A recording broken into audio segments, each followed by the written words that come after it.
today we actually have a really important question, and that is following your passion. Like, how do you make a career in the fitness industry itself, right? I mean, a lot of you guys love this. You love lifting. That's why you're here, right? You know, you love living a lifestyle, and you want to do it full time, right? And you've always heard the thing, like, basically, like, if you love what you do, you'll never work a day in your life. You know what I mean? Well, that's what it comes down to when you're talking about working in the fitness industry. Now, I actually used to teach in academics, right? And students would come to me every single day and go, well, I'm getting a BS degree in exercise science, or I'm getting a master's degree in exercise and nutrition science. Cool. What do I do with it? What do I do with my career, right? And the first thing I told them, I was like, listen, don't think about finding a job, right? You have to ask yourself, what do you wake up in the morning thinking about, and what keeps you awake at night, okay? You can develop a career around that, okay? If you love training, if you love the sound of weights clinging, you know what I mean? If you have a great personality, well, you can make a career training other people, right? If you love nutrition and programming for nutrition, you can make a career in the fitness industry as a dietitian, you know what I mean? If you love working with the monsters, you know what I mean, and taking football players and turning them to monsters and freaks of nature, a strength conditioning specialist might be what you want to do. You know, if you're great on camera and you have an amazing personality, maybe you develop your own fitness brand, right? And so there's so many different things. You know, if you're like me and you loved research, you know what I mean, you certainly can become a scientist. There are so many different elements that you can do when it comes to being in the fitness industry, right? Even content. Maybe you can go, there's a supplement brand and you want to help provide content to them or formulate for them. All of these are different areas in the fitness industry, right? And even in sports today, there's sports scientists. Like when I was coming up, there's no such thing as having your own sports scientist on a team. Now, multiple teams are acquiring sports scientists. Or, you know, you can do kind of what myself and like Ryan Lowry did. We're like, well, let's just build our own thing. You know what I mean? And we literally went on a drawing board, wrote out ASPI, thought of the name, what should it be? Applied Science and Performance Institute. And literally, we drafted it out. I can remember Ryan Lowry, he got like a blueprint software that was literally like on a time basis, like he had 30 days to use it, and he created an ASPI out of it. He's like, hey, what do you think of this, right? And then we took that concept, we went to a graphic company and literally had them create a video of ASPI so we could start pitching it for investors. So sky's the limit. You can do anything you want to do, but I'm going to break down the elements that come along with that. The first thing you're probably thinking about is credentials. You know what I mean? Like myself, you're thinking like, okay, well, you know, I do have credentials. I've been in the field a long time, but myself, I've been working at this a long time. So I have a doctorate, right, in skeletal muscle physiology. I have master's degrees and BS degrees in different topics, right? Credentials, are they important? Let me say this. The reason why credentials could be important is because if you're going to work for someone else, like an employer, they're going to look at your resume and they'll look at those credentials. So my old mentor, Dr. Sawyer, said that's an access point. It gets you through the front door, okay? But let me tell you something like very quickly, right? Gary Vee, a lot of you guys know who he is. He goes hire and fire quickly, okay? So you might have a PhD, you might have a doctorate, and you might have worked your behind off for decades at school. We hire you at ASPI and you suck.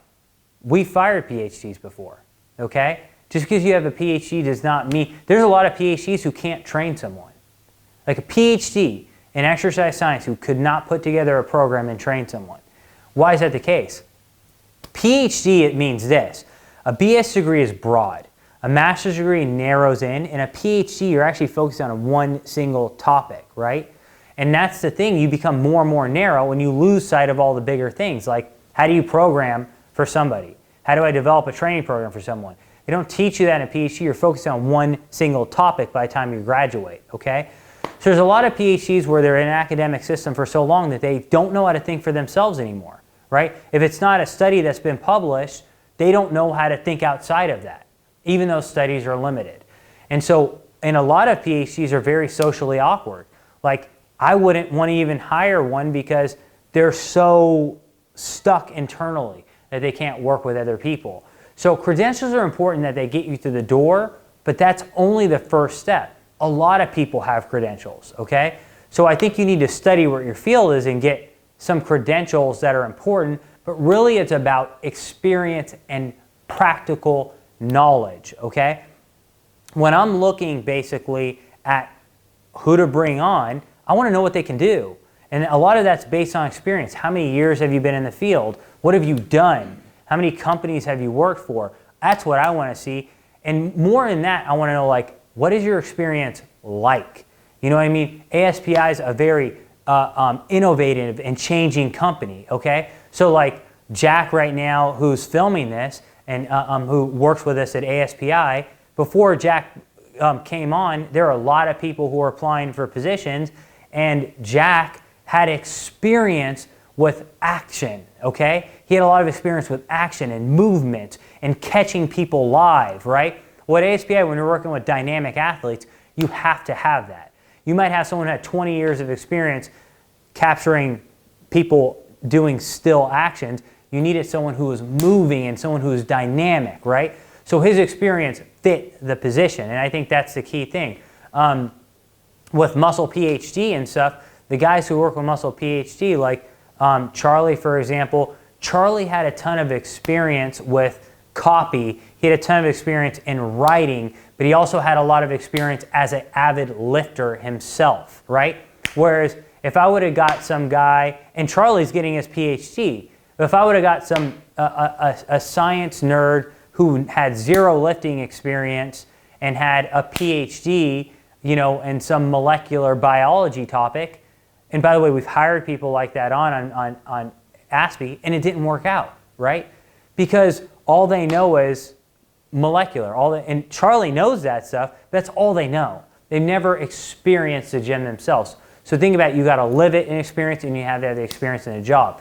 The next thing is value.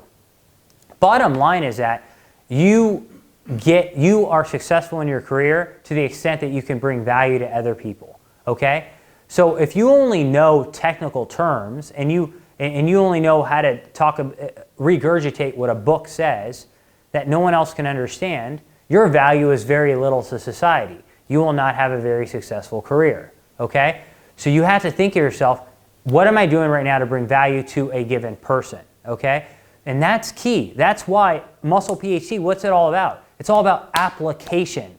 Who cares about, like, if I can explain the connection between the brain and the muscle, what does that mean if I don't talk about how you apply that in the training session itself? So you're always thinking when you're working with people, how can I bring value to themselves? In order to do that, you need to not think about yourself, like how can I bring value to myself? You're thinking, how can I bring value to this person or this group of people, and set yourself aside. When you do that, they're going to take care of you. That's what I found. And then finally, it's your personality, okay? You need to be someone where people genuinely know that you care about them. If you have a caring personality, a loving personality, you know, a personality where people are like, wow, this person really gives a shit about me. You know what I mean? Like, they're not just, you can see when someone just cares about themselves or they're trying to take an angle on themselves. It's really about them. You know what I mean? Like, for example, take ASPI. We have a lot to offer at ASPI. And we had an executive come into the facility the other day, and our director of strength conditioning said, hey, start touring them. Start showing them all the equipment and stuff. And he walked in and said, well, I really want to talk about, like, you know, what I want to accomplish. You know what I mean? He kept emphasizing different things he was interested in. And I said, well, why don't we just talk about that now? We can go on a tour whenever. He was very genuinely interested in what he wanted to accomplish, and I stopped, and I didn't just feed him a bunch of stuff about the facility, and I said, what do you want? What are you interested in? When I know that, as I'm touring, I'm only showing stuff that's of interest to that, because I genuinely care about the guy, not genuinely care about flexing my muscles about, oh, look how great this facility is, and look how great I am. That type of personality will make you fail in business. And finally, realize that basically you are your own personal brand. I don't care if you're a personal trainer. I don't care if you're an executive. You know, I don't care if you're a strength and conditioning coach. I don't care if you're formulating for a company. You are your own personal brand, right? So constantly try to work on yourself and understand knowledge, right? A degree's whatever. The one reason why we set up the Muscle PhD Academy, Muscle PhD Generation Iron Plus Academy, is because we wanted to give you real practical knowledge so you could bring value to people and that you can combine that with a really killer personality to go crush it. Bottom line is, the more people we help, the more successful you will be in this field. And the finally I'm going to say is this, and this is just my own personal, insight. Right now in today's world, it's really about give it to me now. You know what I mean? We have microwaves. Everything is instantaneous, okay? Everything is right now. I want an answer now. I can just Google it. I get an answer now. And that makes us feel entitled because everything we're used to getting now. A career is not like that, okay? A career is doing what you love. You can have that now. But as far as like building compensation and all those things, guys, be willing to work for a long time. You know what I mean? It was funny because like with Ryan, I've been working actually coming up on like 10 years from now, Ryan Lowry. And I looked in my house and I texted him a bottle of wine that was like on the day we started working together. It was like, we're cracking this bottle of wine, right? And I thought about for a second, it's been like a decade since we've been working together and the time flew by like that. But Ryan wasn't thinking from the beginning, when am I going to get this? When am I going to get this? He never talked about when am I going to get mine. From day one, all he focused on was like, hey, how can I bring value to you? And now he's a successful executive, CEO of ketogenic.com, president of ASPI, and he's probably known more than I am with executives around the world now, and it's because even to this day, he's still not entitled. And I think that's one of the key points is if you feel entitlement like I need it now, set that aside. Guys, thank you so much. I'll see you next time.